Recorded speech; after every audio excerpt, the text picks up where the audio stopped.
What's good? What's good? Hey, this is Chandre. I was just stopping in to do a video response to your video response to Al Bernstein. Um, I liked your analysis on your video, and one thing I would point out to you, I don't know if you know, but I haven't seen you do many video responses to people like Al Bernstein and Larry Merchant and people of that nature. But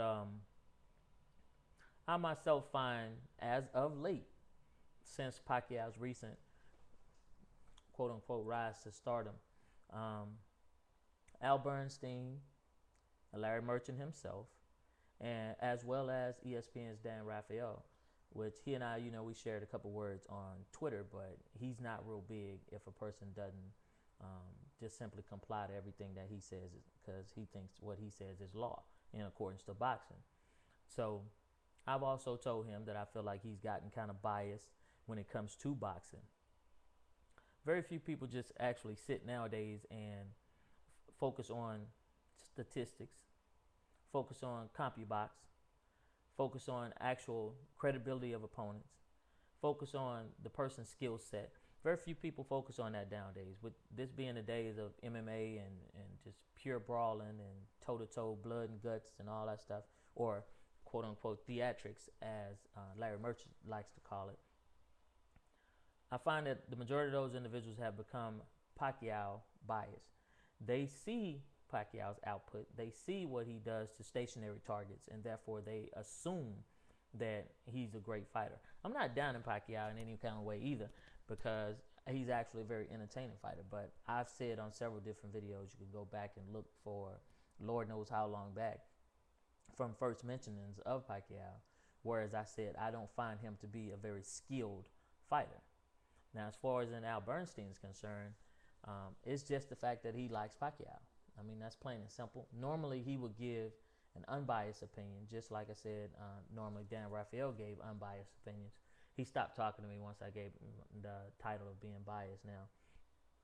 But volume, in my mind, just like you were saying, volume doesn't constitute a victory, especially if the punches that you're throwing are no longer landing.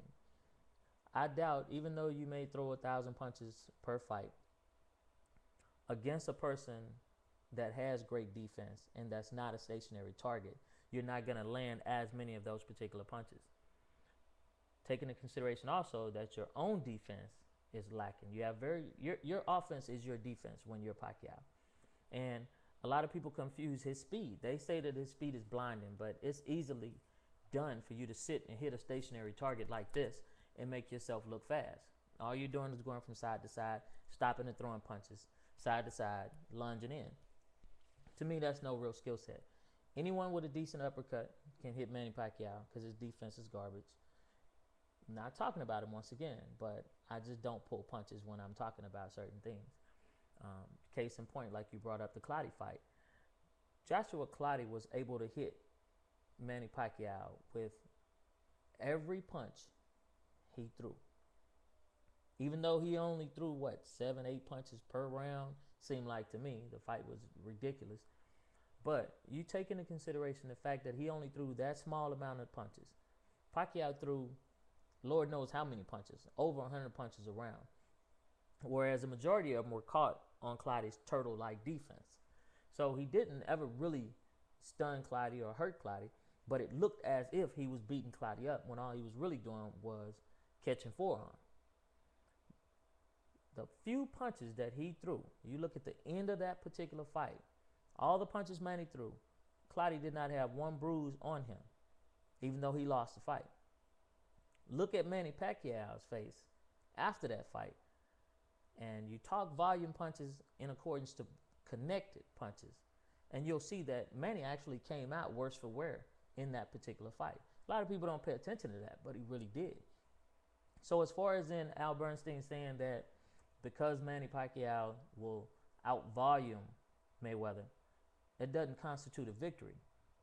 Nearly everyone that Mayweather fights out-volumes him. But in the end, it's about what CompuBox says was thrown, was landed, power punches, and regular jabs. Once CompuBox tallies all that up, Mayweather stands alone at the top of the heap in punches thrown versus punches landed, punches thrown against versus punches landed against.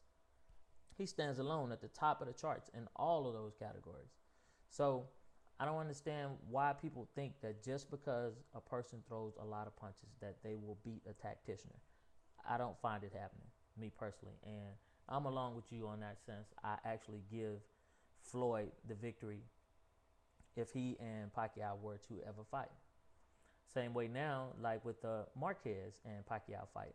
A lot of people are saying that Marquez has absolutely no chance of winning whatsoever. Okay. Buddy, I guess I'm going to have to cut the video short because of this. So,